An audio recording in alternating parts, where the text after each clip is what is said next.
Self आरोग्यम के इस खास सत्र में आप सभी का स्वागत है। जैसा कि हमारे पिछले सेशंस में हुआ करता था, हम गेस्ट स्पीकर को बुलाते हैं, गेस्ट डॉक्टर्स को बुलाते हैं।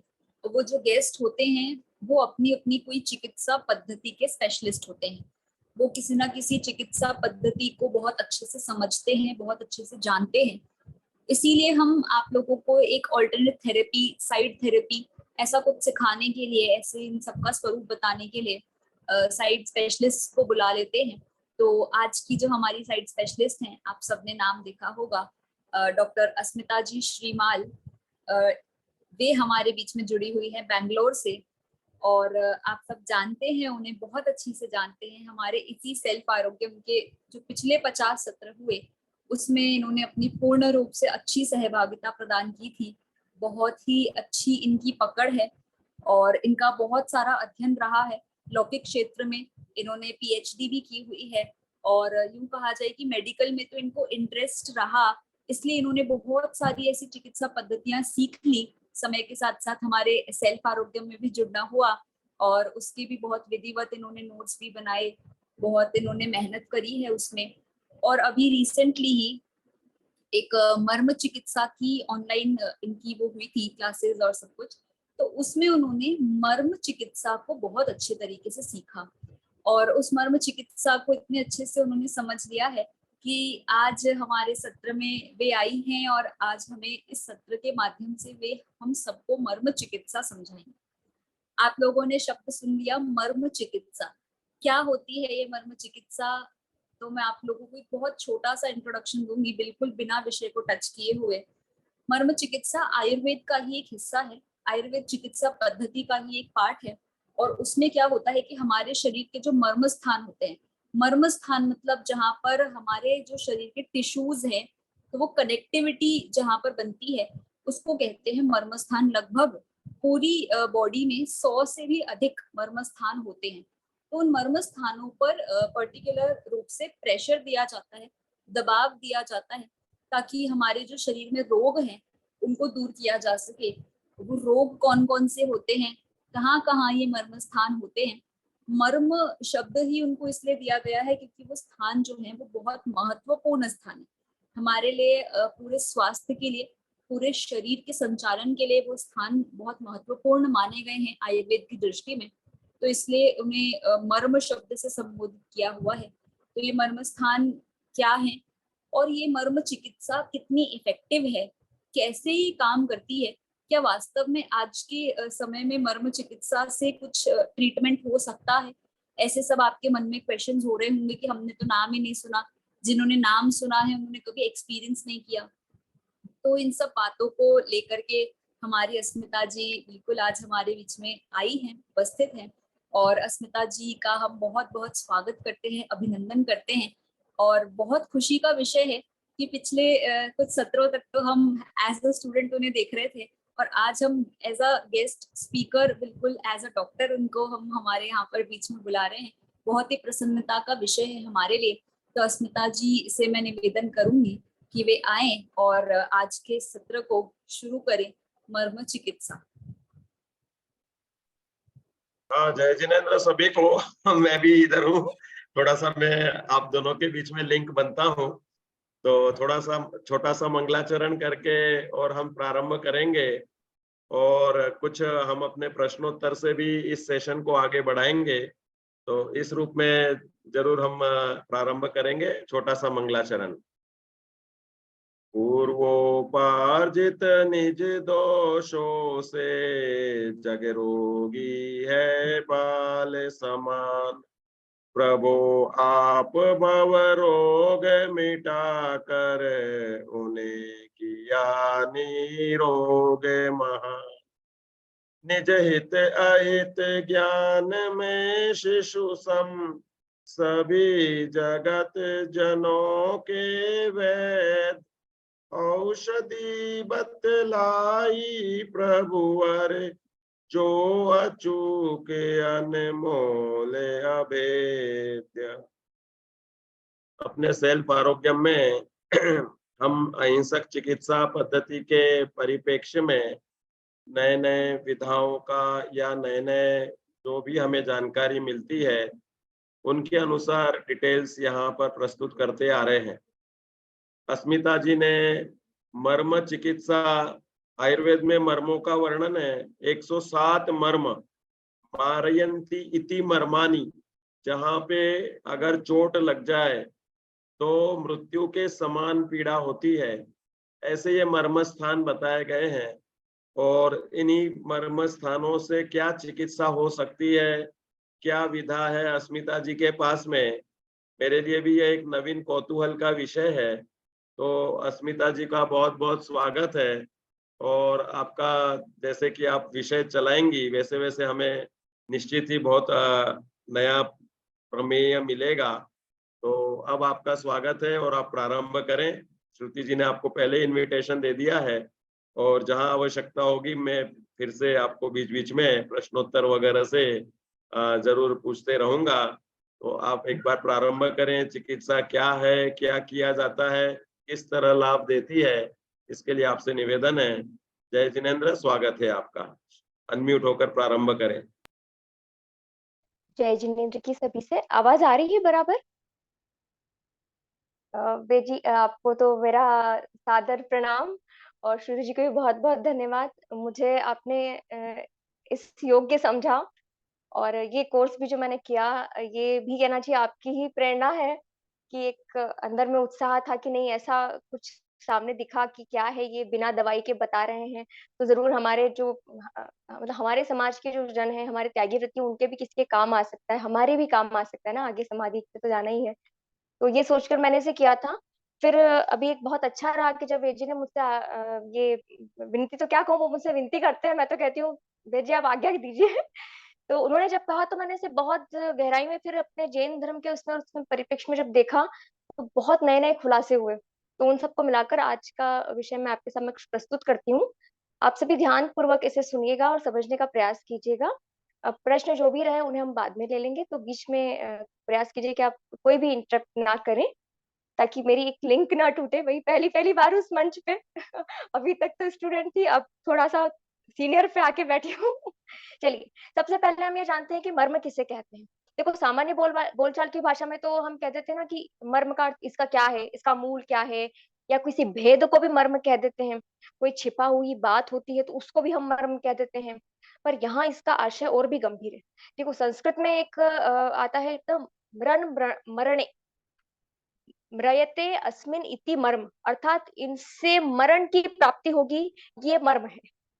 अब सोच लीजिए, हम बात कर रहे हैं मरण की। अब वैदिक आयुर्वेद जो है ना, वो इसका जनक सुश्रुत को मानता है, लेकिन मैं आपको बताऊं सुश्रुत के बारे में, जब मैंने पढ़ा सुश्रुत जी के बारे में, निश्चित ही शल्य क्रिया में उनका निपुण थे, वो बराबर बात है, उसमें कोई वो नहीं है। लेकिन इनका काल जो है ना, वो 800 बीसी से लेकर 700 बीसी तक के बीच का ही बताते हैं। तो हम क्या ये मान लें कि उसके पूर्व किसी को भी इसकी जानकारी नहीं थी? तो ऐसा तो नहीं मान सकते हम, क्योंकि शल्य क्रिया में माना धन्वंतरि के शिष्य जो है सुश्रुत, उनका बहुत योगदान है, किंतु उनको इसका जनक हम नहीं मान सकते। ये मेरा अपना एक व्यू है, जो मैंने जितना अभी अध्ययन किया उसके हिसाब से। क्योंकि जिनसे मैंने सीखा है वो तो अन्य मति थे, तो वो तो शिव से और पार्वती से और इस तरह से मानते हैं। अब देखिए, हम ऐसा इसलिए नहीं मान सकते क्योंकि जिसमें 3 लोक का वर्णन आ जाए, उस दिव्य ध्वनि के सार द्वादशांग में जिनवाणी में, क्या ये मर्म का मर्म छुपा रह सकता है? डेफिनेटली नहीं रह सकता। ये 3 काल में संभव नहीं है कि उसमें कोई बात छुपी रह जाए। तो हम उसका मर्म अब जानते हैं। प्राणीवाद पूर्व के उपदिष्ट संपूर्ण आयुर्वेद शास्त्र के जानने वाले श्री नंदाचार्य के शिष्य उग्रदत्ताचार्य जो बताते हैं, वो हम देखते हैं। श्रुति जी, आप मेरा सहयोग कीजिए, इसमें पहली जो है वो पीपीटी वो लगा दीजिए।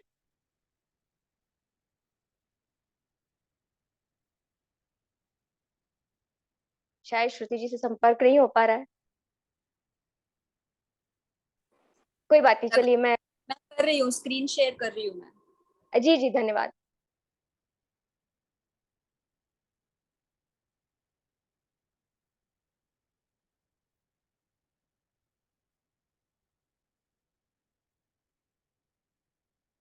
ये जो कल्याण कार्यक्रम ग्रंथ है, जब सर ने पहला सत्र लिया था, उस सत्र में सबसे पहले दिन ही हमें इस ग्रंथ के बारे में बताया था। और निश्चित ही जब मैंने अभी अध्ययन में इसको लिया, अद्भुत है, पढ़ना चाहिए, सभी को पढ़ना चाहिए।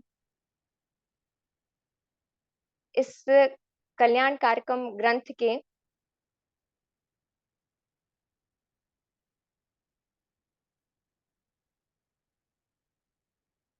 ये पहली वाली नहीं है।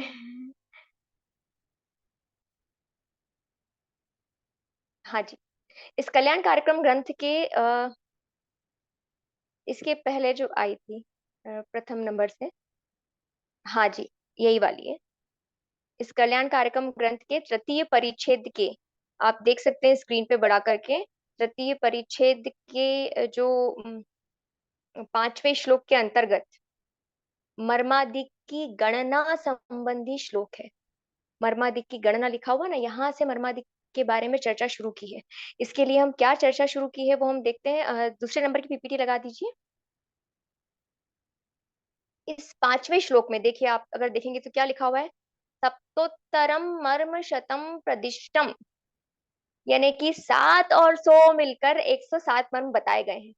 अब इन सब का वास्तविक अर्थ देखिए कि शरीर के जिस स्थान पर, इसी में आप नीचे आएंगे जब अगली पीपीटी के लिए, उसमें देखेंगे शरीर के जिस स्थान पर चोट लगने पर, सामान्यतः या अधिकांश समझ लीजिए कि मृत्यु हो जाती है, उस स्थान को मर्म कहते हैं। ये देखिए ग्रीन में हाईलाइट किया हुआ है, उसी को जहाँ वो ऊपर मर्म था ना, उसका विवरण यहाँ पर है।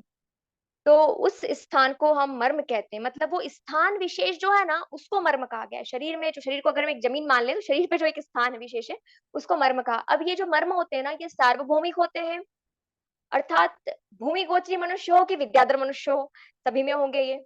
और सर्वकालिक भी कहे जा सकते हैं, क्योंकि चौथे काल का मनुष्य हो कि पांचवें काल का कि आगे के काल, छठे काल का कि पहले काल का, सभी मनुष्यों में पाए जाएंगे, उनके शरीर में ये पाए जाएंगे। क्यों, इसका उदाहरण आप देख लीजिए, पद्म पुराण में 2 स्थानों पर तो विशेष तौर पे हमें समझ में आता है। एक तो दशानन को जो तीर लक्ष्मण ने जी ने चलाया था, वो उनके मर्म स्थान नाभि पे चलाया था। और इसके बाद जो दूसरा हम उदाहरण देते हैं, वो मदनांकुश और अनंग लवण जो थे, उन्होंने सीता जी को वचन दिया था कि हम राम और लक्ष्मण पे घात नहीं करेंगे, लेकिन उनका मान भंग करेंगे, इसलिए हम युद्ध तो लड़ेंगे। तो हम उन पे तीर भी चलाएंगे, लेकिन उनके मर्म स्थानों को बचाकर शरीर के अन्य स्थानों को लक्ष्य करके तीर चलाएंगे। तो अब इससे स्पष्ट मिल गया ना कि मर्म का मर्म सिर्फ इस काल का ही ज्ञान नहीं है, तो सुश्रुत से पहले का भी था, ये तो स्पष्ट हो गया। अब विचारिए कि हम इन स्थानों को जानकर हमें क्या करना है ना, क्या फायदा, क्योंकि हम तो युद्ध लड़ना नहीं चाहते, हम तो किसी को मारना नहीं चाहते, पर हम मरना भी तो नहीं चाहते। तो ठीक है, हम जान लेते हैं हमें कहाँ कहाँ पर चोट नहीं लगनी चाहिए, हमें भी दैनिक दिनचर्या की जो गतिविधि है, या दुर्घटना भी हो, या अचानक से हम किसी चीज से टकराने वाले हो, कोई हम पर कुछ गिरने वाला हो, तो हम अपने उन स्थानों को बचा लें। ठीक है, इसके लिए जानकारी होना चाहिए, तो इसके लिए हम ये चिकित्सा सीख लें, इतना काफी है क्या। पर एक बात सोचिए कि इतनी सी जानकारी तो एक शल्य चिकित्सक, यानी कि जो सर्जन होता है ना, या ये जो आपके कीरो प्रैक्टिशनर होते हैं, हाड़ वैद्य, या फिर आप कहें तो जो प्रारंभिक पढ़ाई, जैसे ये आयुर्वेद में भी जो प्रारंभिक पढ़ाई होती है, उसके दौरान दी जाती है, इनकी सामान्य सी जानकारी दी जाती है। इस वजह से तो हम इस पद्धति को कोई चिकित्सा पद्धति नहीं मान सकते, क्योंकि इसकी सामान्य जानकारी तो उनको भी होती है कि भाई इन्हीं अंगों को बचाकर चलना है। तो हम देखते हैं कि इन स्थानों पर ऐसा क्या है जो चिकित्सा करने में भी हमारे काम आता है। इसके लिए हम देखेंगे पीपीटी 3 लगा दीजिए आप, श्रुति जी। देखिए इसमें कहाँ लिखा हुआ है, बीच में देखिए, जहां 2 या 2 से अधिक प्रकार के ऊतक मिलते हैं, और इन्हीं स्थानों को हम चिकित्सकीय भाषा में बिंदु कहते हैं। देखो वैदिक आयुर्वेद एक बिंदु इसमें और जोड़ता है। अब मैं आपको पहले ऊतक बता देती हूँ। ऊतक, जैसे ऊतकों में क्या क्या आ गई, आपकी मांसपेशियां आ गई, आपकी हड्डियां आ गई, हड्डियों के जो बंधन होते हैं वो स्नायु बंधन, जो मांसपेशियों के बंधन होते हैं वो, इस तरह के ये सब जो जहां जहां पर है, वहां वहां पर जो स्थान रहेंगे, कुछ स्थान विशेष, क्योंकि वो तो पूरे शरीर में है, तो जो कुछ स्थान विशेष है ना, वही मर्म कहलाएंगे। अब वैदिक आयुर्वेद जो है ना, वो एक बिंदु 107 बिंदु तो बोलता है, पर इसके साथ एक बिंदु और जोड़ता है, जिसको वो मन और चेतना कहता है। वास्तव में तो ये जो 108वां बिंदु है ना, ये आत्मा है, मतलब हम स्वयं हैं। और मैं जब आपको बताना शुरू करूंगी, तो हम सबसे पहले इसी को पकड़ें। क्योंकि हम आत्मा से शुरू करते हैं ना, अपने आप को शरीर थोड़ी मान के बैठना चाहिए। तो अब ये जो स्थान है, इनमें जो उतक मिलते हैं, उन्हीं स्थानों को हम बिंदु कह के बुलाएंगे। तो आगे भी हम इनको बिंदु कह के ही समझेंगे। अब आप पीपीटी 4 देखिए। देखो, कुछ सामान्य लाभ जो इस चिकित्सा से होंगे। हाँ जी, वो मैं आपको बताती हूँ। देखो, इसमें 2 तरह के होते हैं, तो लोकल एरिया और डिस्टेंस एरिया। लोकल एरिया से समझिए कि स्थानीय, मतलब जहाँ पर हमने वो मर्म बताया, उस पे जो चिकित्सा दी जाएगी, उसका असर उसी क्षेत्र से संबंधित होगा। और डिस्टेंस एरिया में कैसे, कि हम चिकित्सा तो कर रहे हैं यहाँ पर और असर हो रहा है यहाँ पर। तो ये जो है, ये डिस्टेंस एरिया जो आपका कहलाता है, डिस्टेंस एरिया के लिए जो हम चिकित्सा करते हैं वो। इसके अलावा विषरण। अब विषरण में क्या क्या, कोई विष खा लिया, विष निकाल दिया, वो ही नहीं। पस जम रहा है, वहां पर कुछ गंदगी हो गई है, कोई नस में जमाव हो गया है, तो उन सब का निवारण भी। अपनी जो रेजिस्टेंस पावर होती है उसको बढ़ाने के लिए भी पाचन तंत्र, श्वसन तंत्र, आपका जो तंत्रिका तंत्र, मतलब बैकबोन मैनेजमेंट जो होता है ना, उसके लिए भी ये कार्यकारी रहता है।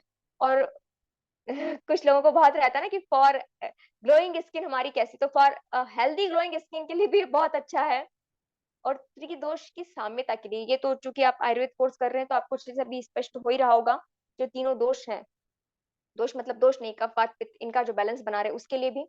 और सोते समय आप एक गहरी आरामदायक नींद में सोएं, और जब जागें तो आप एक अच्छी याददाश्त के साथ अपनी दिनचर्या को पूरा करें, उसके लिए भी बहुत जरूरी है। इसमें मैं आपको एक खास बात और बताना चाहूंगी कि मार्शल आर्ट सीखने वाले जो थे ना, उनको भी इन स्थानों के भले ही नाम नहीं पता हो, अभी भी नाम नहीं पता हो, लेकिन उन्हें पता होता है कि यहाँ पर घात करने से मृत्यु हो जाएगी, या यहाँ पर घात करने से हमको बचना है।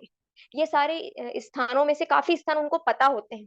किंतु जब हम इतिहास को खोजते हैं तो पता लगता है कि आज से 2 से 3 हजार वर्ष पहले इसका प्रयोग जो है ना, चिकित्सा के रूप में, जो युद्ध में घायल होते थे ना, जो भी सैनिक इत्यादि, उनके घावों को ठीक करने के लिए भी, मतलब उनको कहना चाहिए कि शीघ्रता से उनकी जो है कि रिकवरी हो उनके घावों की, उसके लिए भी इसका प्रयोग, रोकथाम के लिए भी उसका प्रयोग किया जाता था। अब हम प्रक्रिया प्रारंभ करते हैं।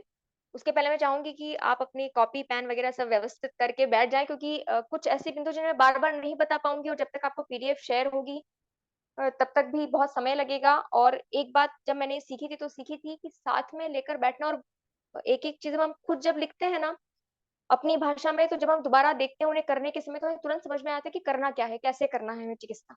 तो आप अपने जो भी आपके कलम कागज है वो सब संभाल लीजिए और तैयार रहिए।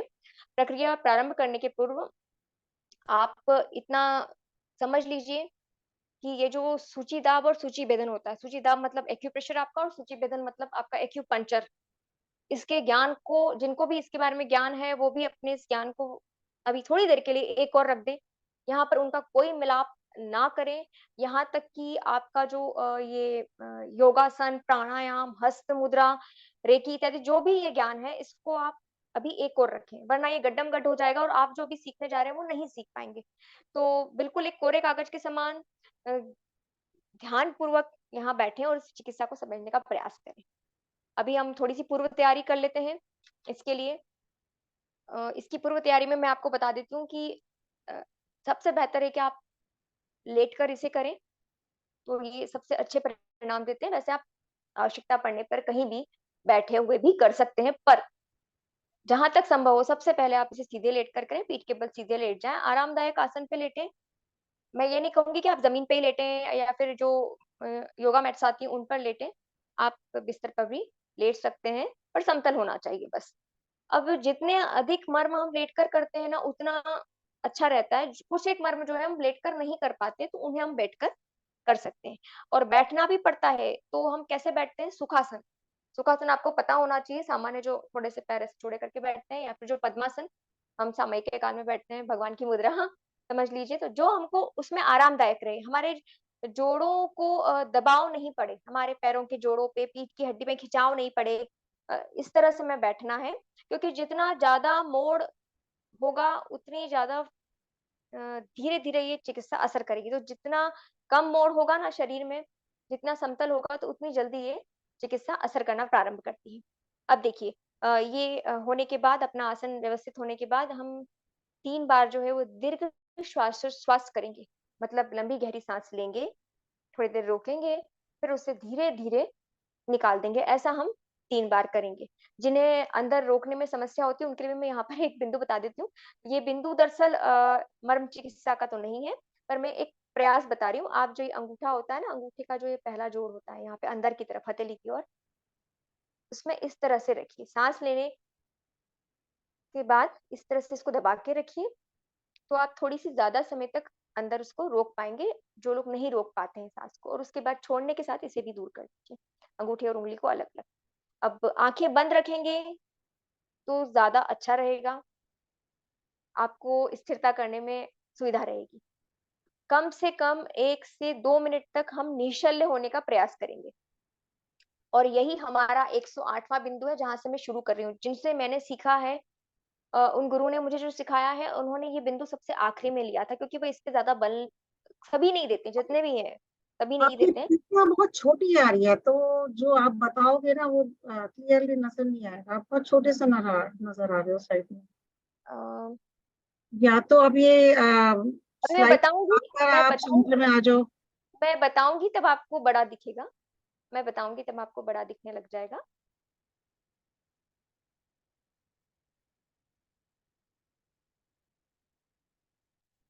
आवाज़ आ रही है? ठीक। तो जिसे हम सर्वप्रथम दबा रहे हैं, कौन-सा बिंदु? 108वाँ बिंदु, जिसे बाकी सब जो है वैदिक आयुर्वेद में सबसे आखिरी में लिया गया है और उसे उठाया गया है। हमारे यहाँ इसका नाम ही नहीं लिया है, क्योंकि इसे कहने की ज़रूरत नहीं ना, एक जैनी स्वाध्यायी को क्या 108वाँ बिंदु कि वो आत्मा है, ये कहने की ज़रूरत पड़ेगी? वो तो है ही ना, तो वो तो सबसे पहले इसको ही ऊर्ध्व रखेगा। अच्छा, अब इसमें हम देखते हैं कि हमें कैसे करना है, तो हम सबसे पहले स्वयं को हल्का करेंगे। हल्का करना कैसे? मन पर से बोझ उतारना है। वही सबसे पहले क्षमा भाव धारण करना है। अगर हमें मन में किसी के प्रति क्रोध या ऐसा कोई भाव है, तो वो हम लिटिल एक 1 मिनट के लिए विचार करना, बिल्कुल स्थिर होकर कि ऐसा कोई भाव किसी के प्रति आ रहा है, कि अभी कोई ध्यान में आ रहा है, तो तुरंत उसको वहीं के वहीं क्षमा करना है, कहीं उठ के नहीं जाना है हमको। और दूसरी बात, ये करने के बाद आप आधे हल्के तो हो गए, अब आपको उसी समय जो अपनी कुछ भूल याद आ रही है, ऐसी कोई बात याद आ रही है जिसमें ग्लानि लगता है कि मैंने ये गलत किया, गलत कह दिया, गलत कर दिया, गलत सोच लिया, कुछ भी, तो उसे भी हमें अपने दिमाग से निकालते हुए, जिसके प्रति किया है, सोचा भी है, तो वहीं मन में बैठे-बैठे पे बिल्कुल अपने पंच परमेष्ठी की साक्षी मानकर उनसे क्षमा प्रार्थी होना है। एक बार आप करके देखिए, मैंने इसे किया है, इसलिए मैं बोल रही हूँ। मन बिल्कुल हल्का हो जाएगा आपका, आपको ऐसा लगेगा, और ये आप बहुत आसानी से कर सकते हैं। स्वाध्यायी जन तो बहुत आसानी से, और जो नियमित प्रतिक्रमण सामयिक करते हैं, उनके लिए तो बहुत आसान है। तो ये आप आराम से कर लीजिए। अब ये हो चुकने के बाद निश्चित ही जो हमारी देह है, वो चिकित्सा के लिए तैयार हो चुकी है। हमारा 25% काम यहाँ पर हो चुका है, बाकी 75% अब शुरू होगा। तो इसके लिए पीपीटी नंबर आप इसमें 6 लगा दीजिए, श्रुति जी। हाँ, इसे थोड़ा-सा अ, नहीं हाँ जी, इसे थोड़ा-सा बड़ा कर दीजिए। अब हम कल्याण कार्यक्रम, जिनके पास ग्रंथ है, वो ग्रंथ में भी देख सकते हैं, मैं आपको बताती भी जाती हूँ इसमें। कल्याण कार्यक्रम को आधार रखकर हम शाखागत मर्म, देखिए, यहाँ पर मैंने लिखा हुआ है ना, शाखागत मर्म वर्णन। तो शाखागत मर्मों को सीखना प्रारंभ करते हैं। इनकी प्रतिज्ञा की है उग्र दत्ताचार्य ने कि अब ये इसको समझाएँगे। तो वैदिक आयुर्वेद जो है ना, देखिए, वो तो चक्रों से शुरू करता है। जो 7 चक्र बोलते हैं ना, तो वो यहाँ से शुरू करते हैं। हम यहाँ से नहीं कर रहे हैं। हम जो कल्याण कार्यक्रम में आचार्य श्री ने बताया है, वहीं से प्रारंभ करते हैं, शाखागत से। तो अब आप इसमें देखिए, इसमें पृष्ठ क्रमांक 543 से है, और बीच-बीच में भी हम दिखाते जाएँगे आपको कि कहाँ पर कौन-सा आएगा।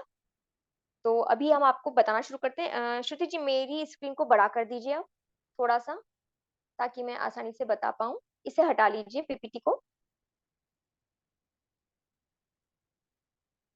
ठीक है, आप मुझे देख पा रहे हैं सभी? है ना? अब हम शुरू करते हैं। पहले हम जो है वो ऊर्ध्व शाखा लेंगे। ऊर्ध्व शाखा क्या होती है? ऊपर की हिस्से की शाखा, ठीक है? ऊर्ध्व शाखा में 11 स्थान हैं मर्म के, जिन्हें मर्म बिंदु कहा जाता है। तो वो 11 स्थान है, वो 11 स्थान कैसे शुरू होते हैं? अब आप पहले उनके नाम लिख लीजिए, मैं आपको एक बार नाम बोल देती हूँ, नाम स्क्रीन पे आपको नहीं दिखेंगे, मैं नाम बोलना शुरू करती हूँ, आप लिख लीजिए, ठीक है? मैं आपको थोड़ा सा यहाँ से दिखाती भी जाती हूँ ताकि आप शायद देखते भी जाएं, तो मैं कोशिश करती हूँ, मुझे नहीं पता यहाँ की स्क्रीन से कैसे होगा। हाँ, हो जाएगा। एक मिनट, मैं आपको दिखाना भी शुरू करती हूँ वो नाम। शायद आप देख पा रहे हो ये नाम, और नहीं तो मैं बोल भी रही हूँ, आप सुन सकते हैं आराम से। ब्लर आ रहा है, ब्लर आ रहा है। चलिए कोई बात नहीं, मैं बोलना शुरू करती हूँ, आप लिखिए। पहला है शिप्र, पहला है शिप्रमर्म। दूसरा है तल हृदय। तीसरा है कुर्च। मात्राओं पे अभी विशेष ध्यान मत दीजिए, जब मैं आपको आगे दिखाऊंगी तो आप उसे मात्रा सही कर सकते हैं कहाँ पे कौन सी आएगी। चौथा है कुर्च शिरा। पांचवा है मणिबंध। छठा है इंद्रवस्ती। सातवां है कुरपर। आठवां है आणी। नवा है उर्वी, ऊन वाला उर्वी। 10वां है रोहिताक्ष। और 11वां है कक्षधर। चलिए हम इन्हें शुरू करते हैं। सबसे पहले मैं आपको जो बता रही हूँ वो है क्षिप्रमर्म।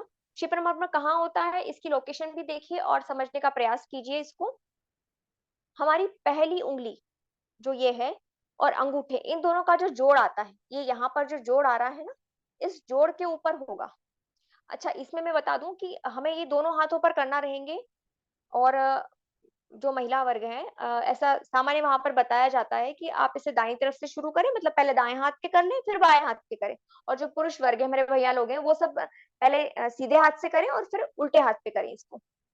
तो देखिए अभी मैं आपको बताती हूँ, ये जो इसका जोड़ आ रहा है, जोड़ में यहाँ पर बीच में आप पहले पॉइंट देखिए, आप कोई भी लिखेगा नहीं, आप पहले इधर देख लीजिए क्योंकि इसके चित्र आपको बहुत बाद में मिलेंगे।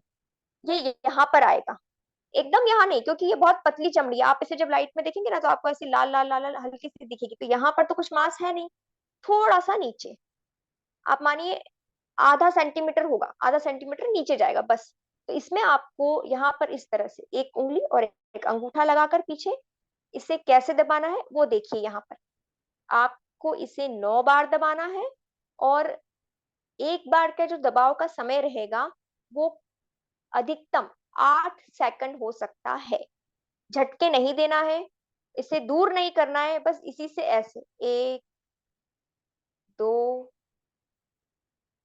3 इस तरह से करके आपको पूरे 9 बार इसे करना है। दबाव तीखा नहीं होगा, जोर से नहीं होगा, जैसे एक्यूप्रेशर में होता है, बिल्कुल भी वैसे नहीं होगा, बहुत आहिस्ता होगा, बहुत आहिस्ता। अच्छा, इसे करने से फायदे क्या है वो अभी लिखते जाइए, क्योंकि मैं बाद में लिखाऊंगी तो बहुत लंबा हो जाएगा। 107 मर्म है ना भाई स्थान, तो अभी इसके फायदे लिख लीजिए आप आराम से। पहले देखिए, अचानक आपके शरीर में कहीं पर भी वायु के कारण, मतलब जैसे गैस भर जाती है ना, वायु भर जाती, तो वायु के कारण कहीं पर भी अगर आपको दर्द हो रहा है तो ये आपके लिए बहुत लाभदायक है। आप इसे आराम से कर सकते हैं, दोनों हाथों में करना रहेगा आपको। उसके अलावा जो आपके फेफड़े होते हैं, लंग्स लुब्रिकेशन के लिए भी काम करता है। उनमें जिनको जैसे सूखी खांसी चलती है, बहुत दुखते हैं खांसते वक्त या जोर से बोलते हैं, तो उनके लिए भी बहुत फायदेमंद रहता है।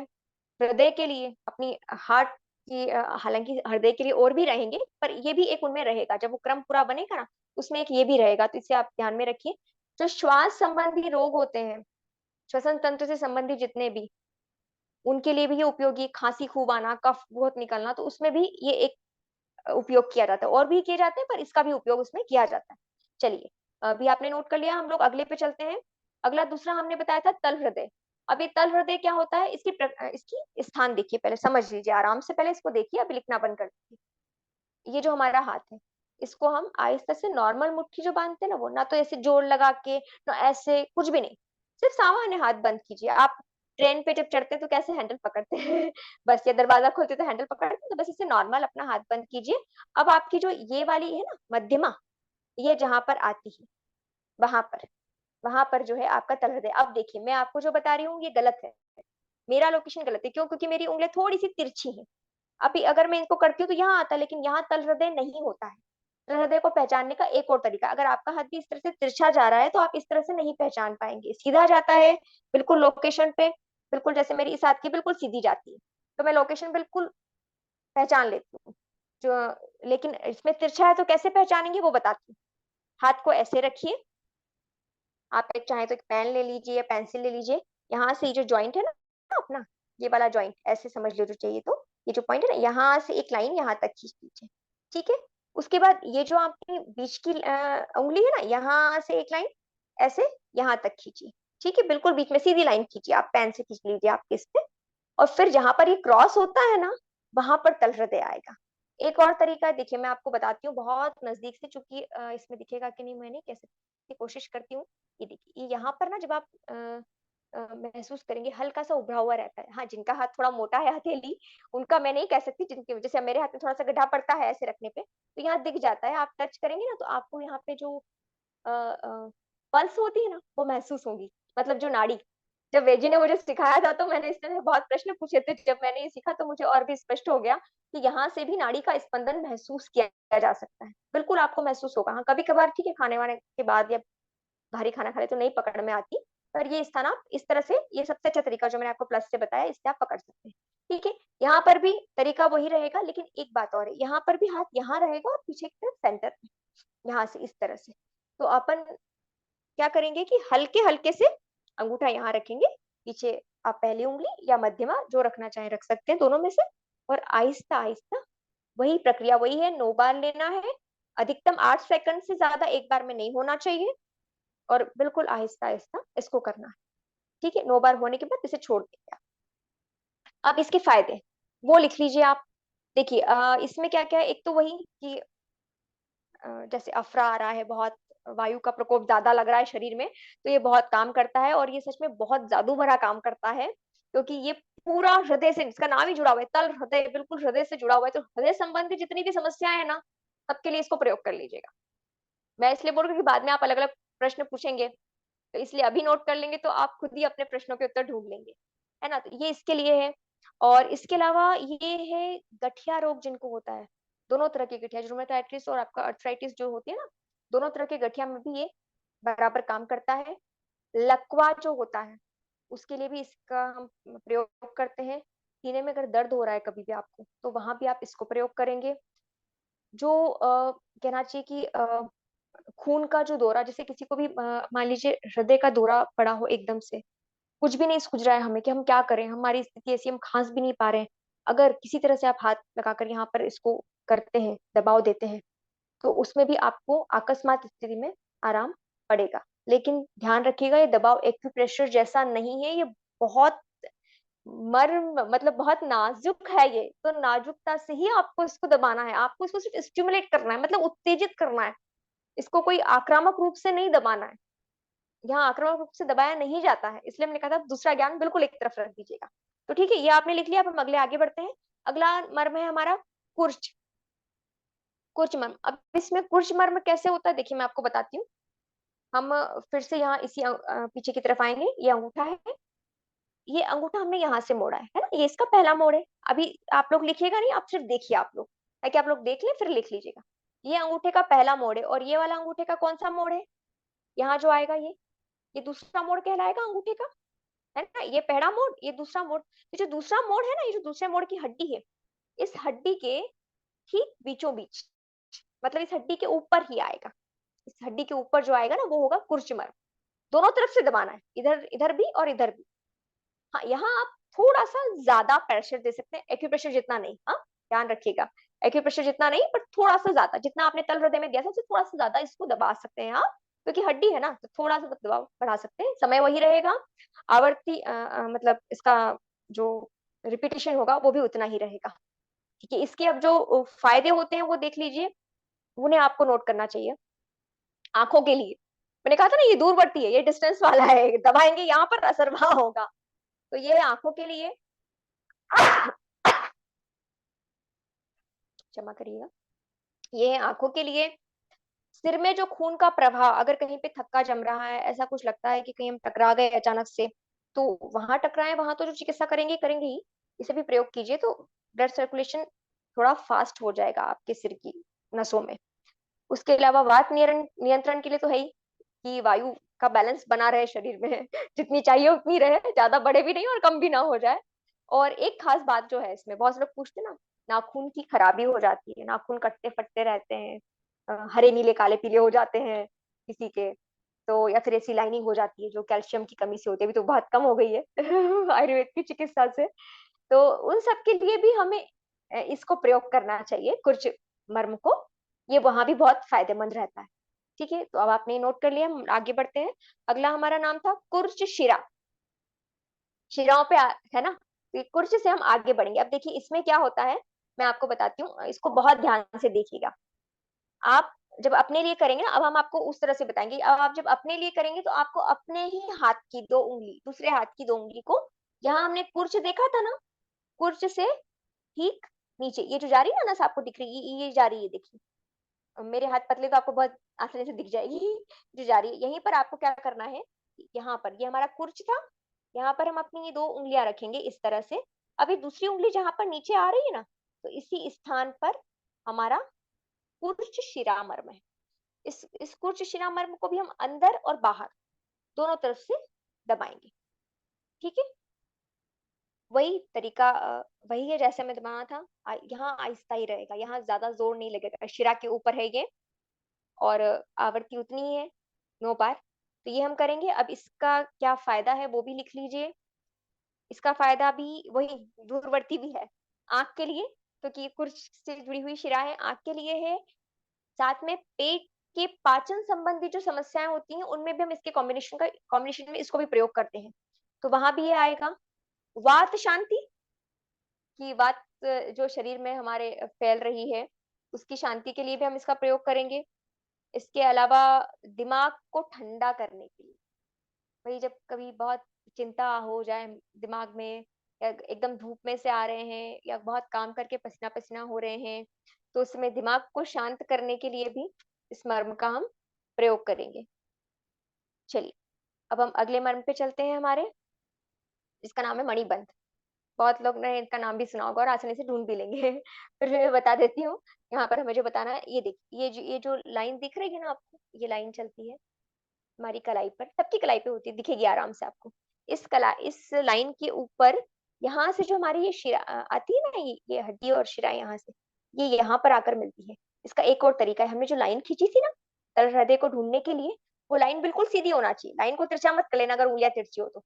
वो सीधी लाइन जहां पर आकर मिलती है ना, यहाँ पर तक, वहीं पर आपका ये मणिबंध आएगा। अब ये मणिबंध को दोनों तरफ से लेना है, यहाँ भी और यहाँ भी सेंटर आप आराम से निकाल लीजिएगा। पहले एक बार आप पेन से कर लेंगे तो आपको पता लग जाएगा। ये देखिए, ये जो जा रही है ना, ये सेंटर में आके यहाँ आई, तो मैं यहाँ से और यहाँ से दोनों तरह से इसको दबाऊंगी।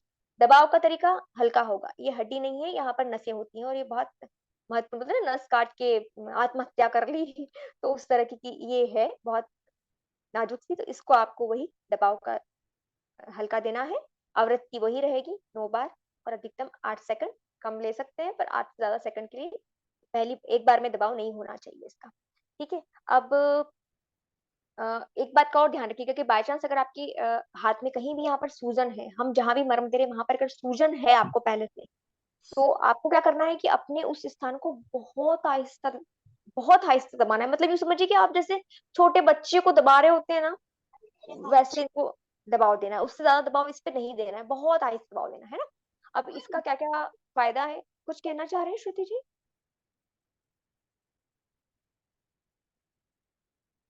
चलिए, इसका क्या क्या जो लाभ है वो लिख लीजिए आप। हड्डियों की जो समस्या होती है जितनी भी, कि हड्डियां कमजोर हो गई हैं, कट कट कर रही हैं, और किसी भी कारण से अगर आपके सिर में दर्द है, तो सिर के लिए हम और भी मर्म आपको बताएंगे, तो उनके साथ में इसका भी कॉम्बिनेशन दिया जाता है मणिबंध का, तो इसे वहां भी आप प्रयोग करेंगे। इसके बाद जिनकी कमजोर हड्डियां है, बुढ़ापा नहीं आया है तो भी कमजोर हो जाती हैं बहुत बार, तो उस कमजोरी को दूर करने के लिए भी हम इसका प्रयोग करते हैं। कैल्शियम की कमी दूर करने के लिए भी इनका प्रयोग करेंगे। मतलब एक तरह से ये हड्डियों की जान है ये समझ लीजिए। चलिए अगले पे हम चलते हैं। अगला नाम है इंद्रवस्ती। अब ये इंद्रवस्ती कैसे पहचानी जाती है, देखिए मैं आपको बताना शुरू करती हूँ, आप आराम से समझ पाएंगे, कोई दिक्कत नहीं आएगी। अ, ये जो हमारा हाथ, जो मैं इसी हाथ से दिखाती हूँ, शायद आपको इधर से कैमरे में दिक्कत आए। हाँ ये ठीक रहेगा। देखिए अभी यहाँ तक के हमने देख लिए हैं। इसके बाद इंद्रवस्ती के लिए हमें क्या देखना है, ये देखिए, ये जो हमारा जहाँ पर ये कलाई मूर्ति है ना हमारी, ये ऐसे यहाँ पर। अब हमें क्या करना है, इसमें हमारे दूसरे हाथ की जो 4 उंगलियां हैं, मतलब ये जो प्रथम उंगली जिसको हम बोलते हैं ना, इसको यहाँ रखना है इस ज्वाइंट पे, इस तरह से। आप आराम से देख पा रहे होंगे, मतलब ज्वाइंट के ऊपर पार नहीं होना है, ज्वाइंट के यहाँ पर रखकर मैंने इसको ऐसे दबाया है। ठीक, ये नाप समझ में आया? इतने में कोई समस्या नहीं होना चाहिए मुझे लगता है आपको। ये आपने किया है, इसको ऐसे रख करके मैंने खोला है। ठीक है, अब ये जो मेरी चौथी उंगली जहां पर आ रही है ना, ये वाली, ठीक, इस उंगली के ठीक नीचे सेंटर में वो बिंदु आएगा। मुझे तो चूंकि इसकी आदत हो गई, तो मैं आराम से इसको पकड़ लूंगी कि ये यहाँ पर आया है, ये बिंदु बिल्कुल बीचों बीच। ठीक है, यहाँ पर पीछे की तरफ भी इसका इंप्रेशन सेम वहीं पर जाएगा, और आप हाथ में फिर वो आ जाती है। एक दो बार आप करेंगे तो आपको आराम से पकड़ में आ जाएगा कि इसको किस तरह से करना है ना। अब ये है, इसको हम रख के आराम से वैसा ही दबाव देंगे, हल्का ही दबाव देना, तेज दबाव देने की जरूरत नहीं है। इसको हल्के हल्के हाथ से हम दबाएंगे। ये बहुत काम का मर्म है ये भी। वही दीदी समय वही है, बोलिए। दीदी जो भी पॉइंट्स है वो सभी फ्रंट और बैक ही होगा ना, दोनों ही होगा ना, फ्रंट एंड बैक? कुछ कुछ जो है वो 4 तरफ भी आएंगे डॉली जी, मैं बताऊंगी। ये तो फ्रंट बैक है, अभी तक ये चल रहे हैं। अपने 5 हो गए, ये छठवा है इंद्रवस्ती, तो वो फ्रंट एंड बैक ही है ना अभी के? अब तक जो 6 की है वो फ्रंट एंड बैक है ना? बिल्कुल बिल्कुल फ्रंट एंड बैक ही है, इसमें कोई दिक्कत नहीं है ना। ये फ्रंट बैक पे, तो ये आपने देख लिए। ज्यादा जोर से मत दबाइएगा, यहाँ पर तेज दबाव नहीं चलेगा। ये बहुत काम का है, क्योंकि इसके उपयोग क्या क्या मैं बता देती हूँ आपको। इसके उपयोग देखिए, अनावश्यक पसीना आता हो शरीर से, बहुत बहुत पसीना आता हो आपको, मतलब सब तो मजे से बैठे हैं और आप ही पसीने में हुए जा रहे हैं, अत्यधिक पसीना, तो उसको रोकने में भी ये बहुत फायदेमंद होता है। जो बच्चे या रात में मतलब बिस्तर गीला कर देते हैं, तो उनको भी ये दिया जाता है। साथ में और कॉम्बिनेशन भी होते हैं, पर ये भी एक उसमें दिया जाता है। इसके अलावा पाचन के सुधार के लिए भी ये दिया जाता है, वायु भगाने के लिए भी, जैसे बाकी थे, ये भी वायु भगाने में बहुत काम का है। और अगर बड़ों को भी रात में, जैसे भाई जो हमारे घर के बुजुर्ग हैं, बड़े हैं, उनको भी रात में बार बार लघु शंका के लिए जाना पड़ता है, या फिर जैसे जिनको यूटीआई की समस्या हो जाती है ना, हम माता बहनों में, उनके लिए भी ये बहुत कार्यकारी है। वहां भी ये उपयोग किया जाता है। एक कॉम्बिनेशन होता है, पर ये भी उसमें एक मुख्य भूमिका निभाता है। और हाँ, जिनको बड़ों को भी बार बार जैसे लघु शंका के लिए जाना पड़ता है, एक बार में पूरा ठीक से यूरिन पास नहीं होता है, या कंट्रोल नहीं हो पाता है, यूं करिए कि बिल्कुल एकदम से छींक आई और यूरिन पास हो गया, तो वहां भी इसको दिया जाता है, उस चीज के लिए भी। और कमजोर जिनका पाचन होता है, वो भी इसका प्रयोग करते हैं अपने पाचन में सुधार करने के लिए। और छोटी आंत की जितनी समस्या है हमारी, उन समस्याओं के संबंध में भी इसको दिया जाता है। चलिए, अब हम अगले उस पे चलते हैं। अगला नाम है कुरपर। अभी कुरपर मर्म कहाँ होता है, देखिए। इसको देखने के 2 तरीके हैं, मैं आपको दोनों ही तरीके बता देती हूँ कि इसको कैसे पता किया जाता है। एक तरीका तो जो मेरे गुरु ने मुझे सिखाया था, वो मैं आपको बताती हूँ। वो तरीका क्या है, देखिए। उन्होंने ऐसा बताया था, ये जो यहाँ पर हम जब ऐसे हाथ को मोड़ते हैं ना, यहाँ रखेंगे, ये जो ज्वाइंट दिख रहा है ना अपने को, ये वाला, बिल्कुल यहीं पे जहाँ पे ये खत्म हो रहा है, यहाँ पर अपनी उंगली रखिए, आराम से हाथ को खोलिए, और यहाँ जो ये हड्डी आ रही है ना आपकी, ये वाली हड्डी इधर, ये हड्डी नहीं, ये तो बीच वाली हड्डी हो गई, ये वाली हड्डी, बस इसे यहाँ रखिए। और इसमें यहाँ पर जो आपने रखा, अब यहाँ से इसे दबाइए। हल्का सा दर्द भी महसूस होगा। जिनको इस अंग संबंधी या इससे जुड़ा हुआ जो अंग होता है ना, उसमें अगर कुछ तकलीफ है, तो यहाँ पर दर्द हल्का हल्का सा महसूस होता है इस तरफ पे। इधर नहीं महसूस, इधर तो कम होगा, पर इधर अच्छा महसूस होगा, क्योंकि इधर मांस होता है और इधर हड्डी होती है। तो यहाँ पर दबाव का ध्यान रखिएगा। यहाँ पर आप थोड़ा सा जोर से अंगूठे को दबा सकते हैं, हल्का सा में अधिकतम दबाव, और यहाँ नहीं दबाना ज्यादा, यहाँ आहिस्ता आहिस्ता ही देना है। ठीक है, एक तरीका तो ये है। इसको पहचानने का एक और तरीका है। वो तरीका क्या है, जैसे हमने इंद्रवस्ती के लिए रखा था ना, यहाँ पर अपनी उंगली को ऐसे करके, बिल्कुल ध्यान रखना, इंद्रवस्ती में कंफ्यूज नहीं होना। वो जो सेंटर लाइन है ना, उस लाइन को हमारा ये ऊपरी ऊपरी हिस्सा टच करेगा, उसके ऊपर ये उंगली नहीं रखना है। जो सेंटर लाइन है, इस पे ये हिस्सा टच करेगा, ये ऊपर लाइन यहाँ टच करती है। ठीक है, अब हमने इसको ऐसे रख दिया, बराबर नाप लीजिए। ठीक है, अब जो ये मेरी मध्यमा है ना, ये मध्यमा आप लोग पहले देख लीजिए जरा आराम से। ये जो मेरी मध्यमा है ना, ये मध्यमा जहां पर स्पर्श कर रही है, बस यही वो स्थान है, और इधर तो वो हड्डी दिखती रहती है यहाँ पे, ये ठीक है। ये मध्यमा जहाँ टच कर रही है बिल्कुल वो स्थान, और इधर ये हड्डी दिख रही है। तो ये भी इसको पहचानने का एक तरीका है। ठीक, इस अब इस कुरकुरा का क्या फायदा है वो सुन लीजिए। लीवर की खराबी हो ना, लीवर के लिए है ये, बिल्कुल। जिनका लीवर खराब हो, लीवर के संबंधी कोई भी समस्या हो, उनके लिए ये अच्छा है। पीलिया हो जाता है वो भी अच्छा है, वो भी लीवर के उसमें आता है। कम भूख लगती है या ज्यादा भूख लगती है, दोनों के लिए। भाई बहुत ज्यादा भूख लग रही है तो भी, और कम लग रही है तो भी, क्योंकि कम लग रही है उनको हम तो सिर्फ स्टिमुलेट करेंगे ना, तो कम लग रही है तो अच्छी लगने लग जाएगी, और ज्यादा लग रही है तो थोड़ा कंट्रोल हो जाएगा कि भाई अननेसेसरी खा रहे हो, शरीर को जरूरत नहीं है। इसके अलावा एक और खास है, जो डायबिटीज के लिए पूछने चाहते हैं उनके लिए भी ये बिंदु रहेगा, और भी आएंगे, पर ये बिंदु डायबिटीज के लिए भी है। तो शक्कर जिनकी कम ज्यादा होती रहती है ना, संतुलित करने के लिए भी ये। चलिए हम आगे चलते हैं। अब शुगर के मरीजों जो भी हैं वो आराम से इसको प्रयोग कर सकते हैं, कोई दिक्कत नहीं। अगला है हमारा आणी।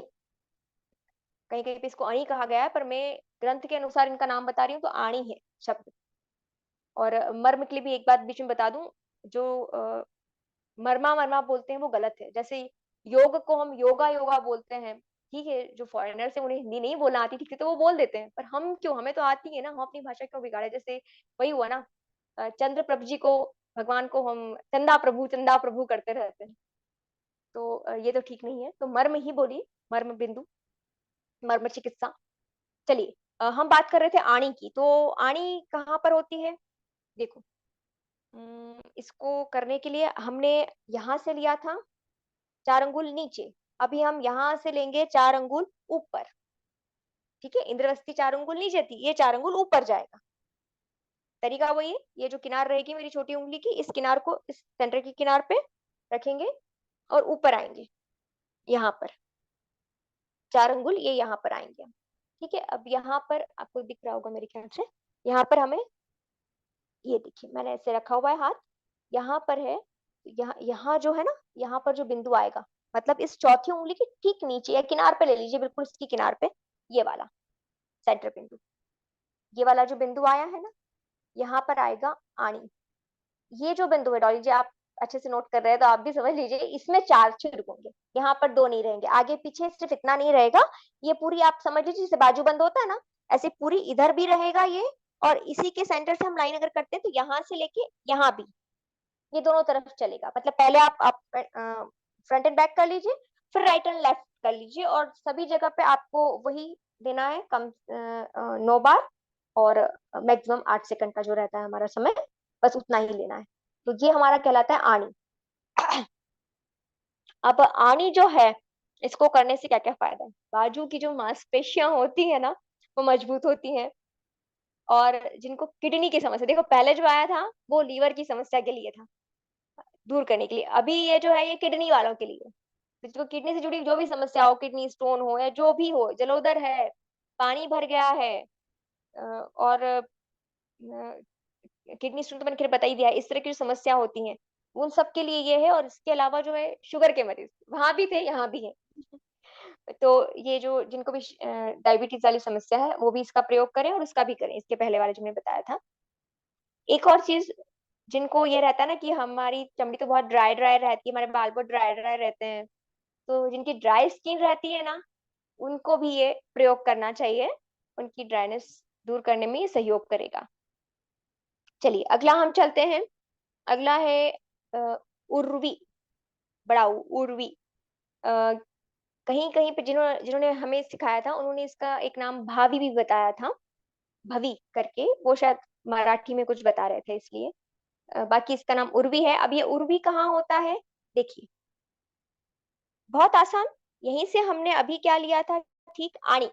आणी यहाँ आया था, आणी पे हमने एक बिंदी लगा लेनी है, या एक, आप समझ जाएंगे करते करते, इस आणी पे अपनी किनार रखेंगे और फिर और ऊपर जाएंगे।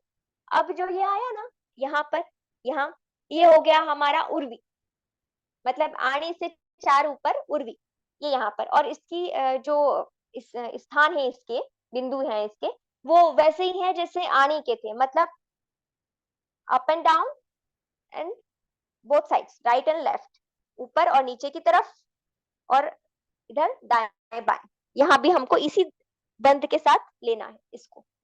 दबाव आप अपने अनुसार दीजिए यहाँ पर, क्योंकि हल्का दबाव भी दे सकते हैं, थोड़ा सा तेज भी। अगर आपको इसमें कुछ तकलीफ रहेगी, जिस अंग को ये दर्शाता है या जिस अंग को ये प्रभावित करता है स्टिमुलेट करने पे, तो आपको यहाँ पर जो है दर्द महसूस हो सकता है, तो आप अपने दबाव को कम भी कर सकते हैं उसके हिसाब से।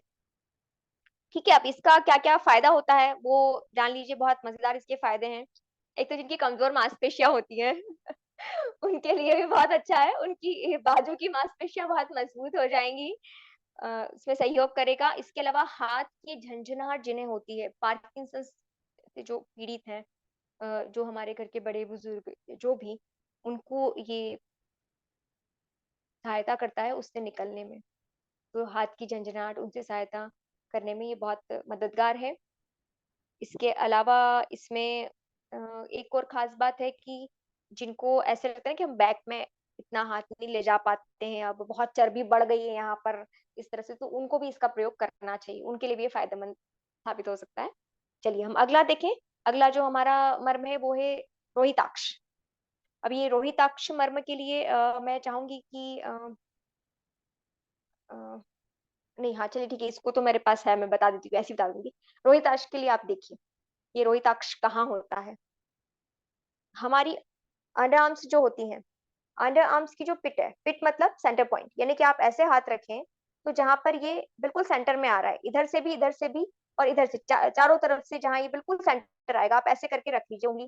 बिल्कुल अंदर उंगली जा रही है आपके, जहां पर खोलिए बिल्कुल आपको पता चलेगा आप कहाँ पर है। ऐसे तो आप यहाँ यहाँ कहीं भी रख देंगे, लेकिन जब आप ऐसे करके रखेंगे ना अंदर में, बिल्कुल सेंटर पे आपकी उंगली जाएगी, जब आप हाथ को मोड़ के रखेंगे तो।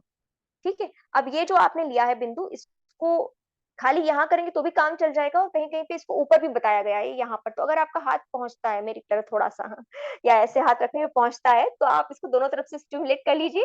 नहीं तो सिर्फ आप एक तरफ से करेंगे ना, तो भी आपका काम हो तो जाएगा। तो यहाँ पर आपको इसको दबाना है, समय वही रहेगा।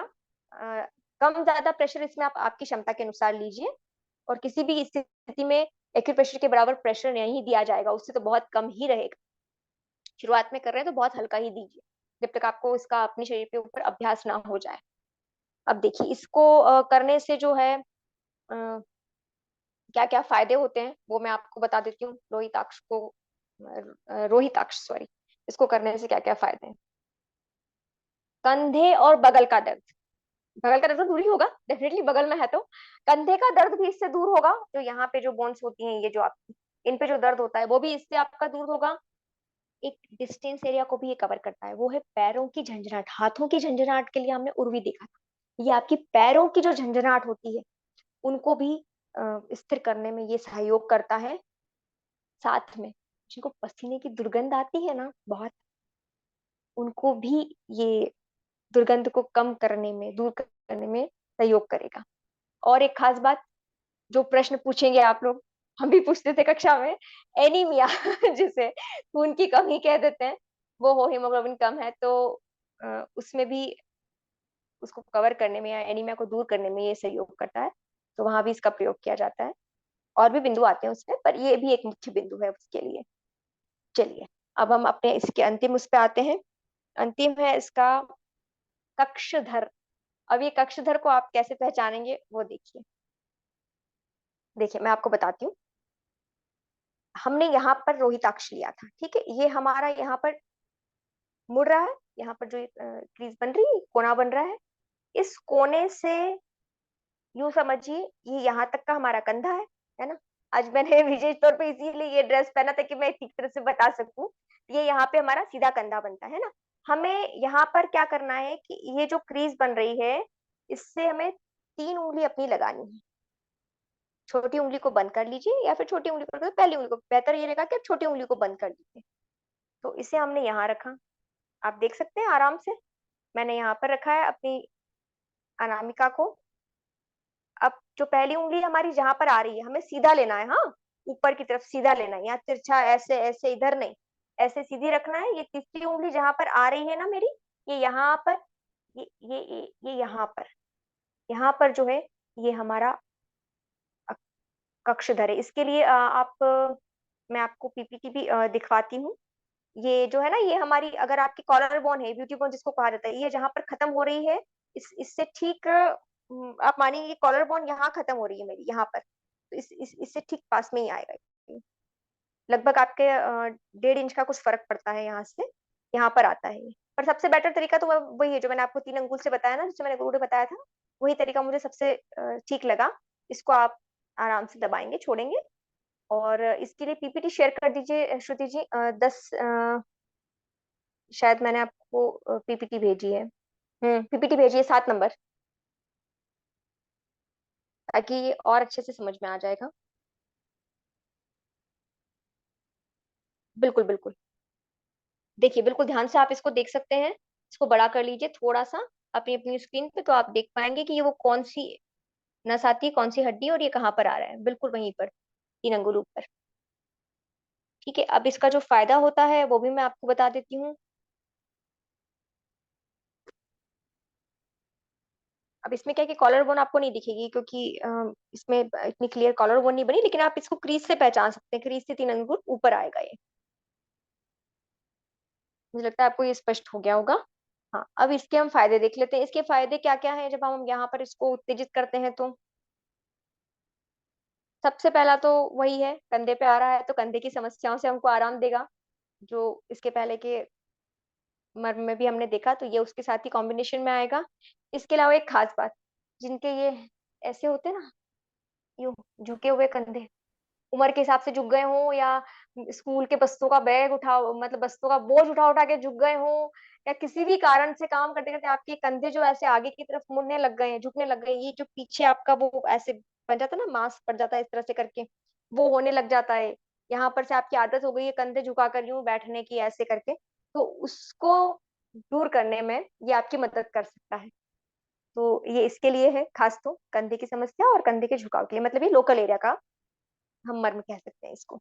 चलिए, अब ये हो गए। अब मेरे पास समय बहुत कम बचा है, मैंने लिया तो बहुत सारा था, इसका जो आधा भाग है वो रह चुका है, तो मैं नहीं कह सकती कि मैं ऐसे अगले उसमें कितना पूरा कर पाऊंगी। विज जैसा आप कहें फिर वैसा कर लेते हैं हम।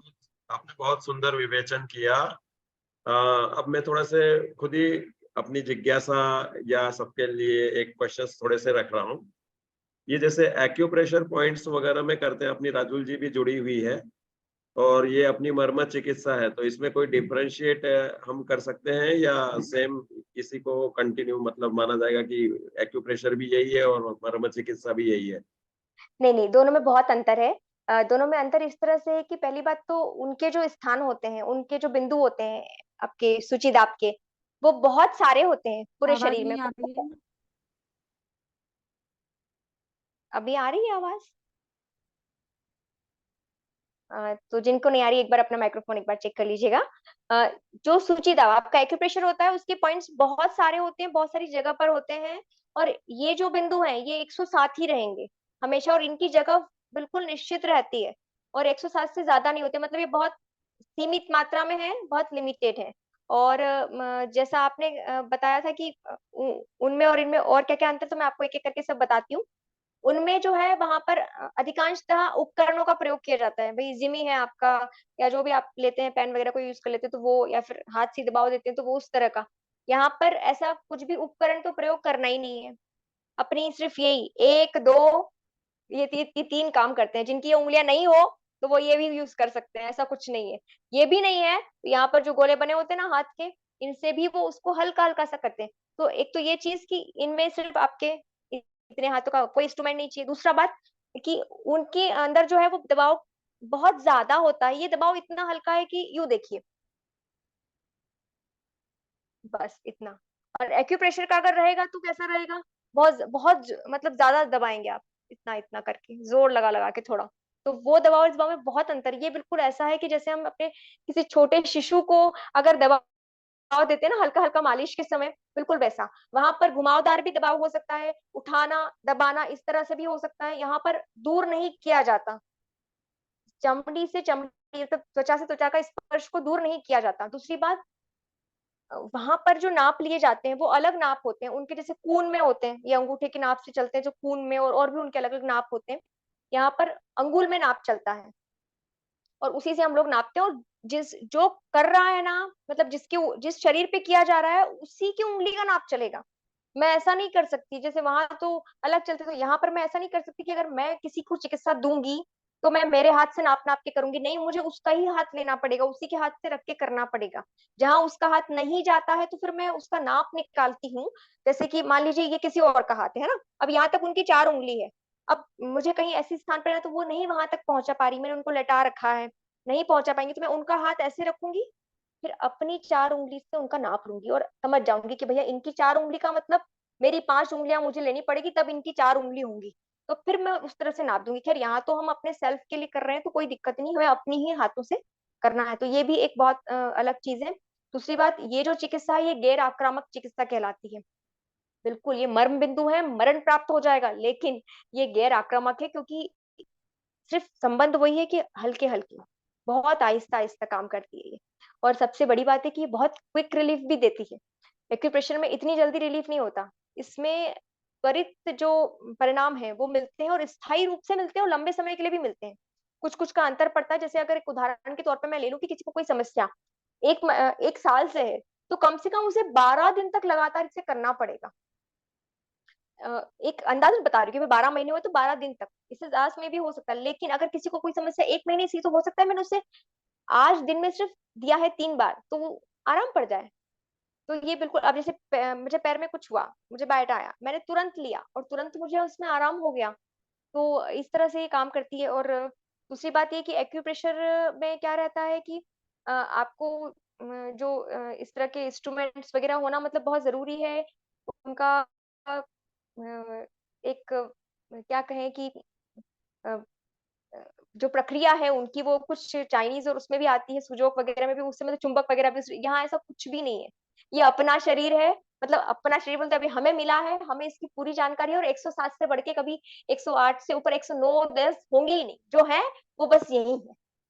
और सबसे अच्छी बात, एक बार दबाने पे, 2 बार दबाने पे कभी कुछ आपको इसका उल्टा रिएक्शन नहीं होगा। अगर आपने दबाव सामान्य उस पे दिया है, जैसा बताया गया है वैसा ही दिया है, और अधिकतम एक जो आप लेते हैं, इनकी जो आवृत्ति होती है वो इतनी होती है।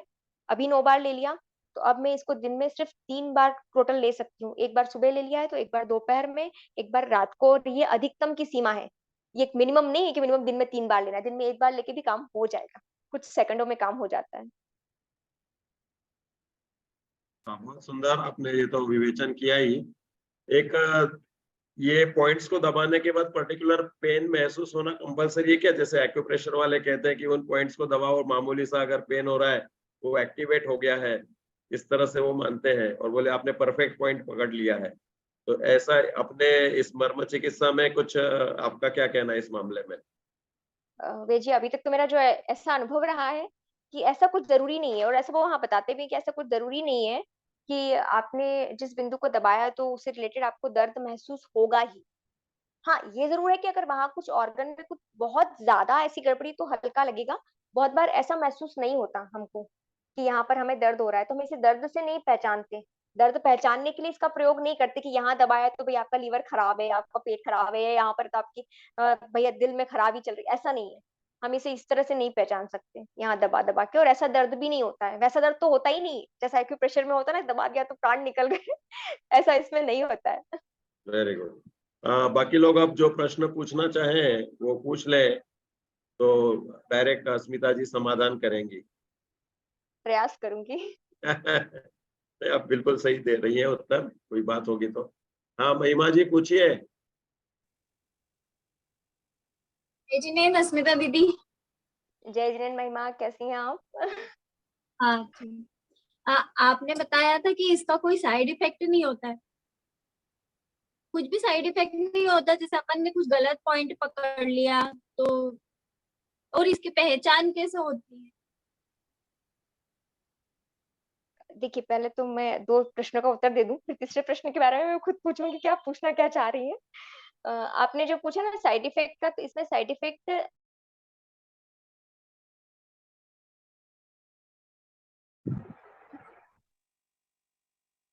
आप म्यूट हो गए हो दीदी,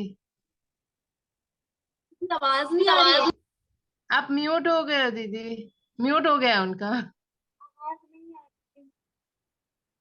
आप म्यूट हो गई हो दीदी, अनम्यूट कीजिए अपने आप को। हाँ आप अस्मिता म्यूट जी, हैं। हाँ आप अस्मिता जी आपकी आवाज आवाज नहीं नहीं आ आ रही। रही है। हाँ अब आ गई हाँ करो आप, हाँ अनम्यूट हो जी। गई आप। मैं ये कहना चाह रही थी कि जब तक मैं आपको ये पूरे मर्म नहीं बता देती और इनकी जो प्रोटोकॉल है, नियमावली है, वो नहीं बता देती, आप इनको अपने ऊपर प्रयोग नहीं करेंगे। आपको इसका पूरा ध्यान रखना है, क्योंकि अभी आप अब सिर्फ समझ रहे हैं इनको। जैसे जैसे आगे समझेंगे ना, तो आपको इनके इनके और नियम भी समझते आएंगे। तो तब आप जब करेंगे तो ये बिल्कुल आपके लिए हार्मफुल नहीं है, कोई साइड इफेक्ट करता ही नहीं है, करता ही नहीं, क्योंकि हम आपको कह ही नहीं रहे ना कि आपको जोर से दबाना है। एक बच्चे को आप कैसे दबाएंगे? 1 साल का बच्चा, 6 महीने का बच्चा, आप कैसे दबाएंगे?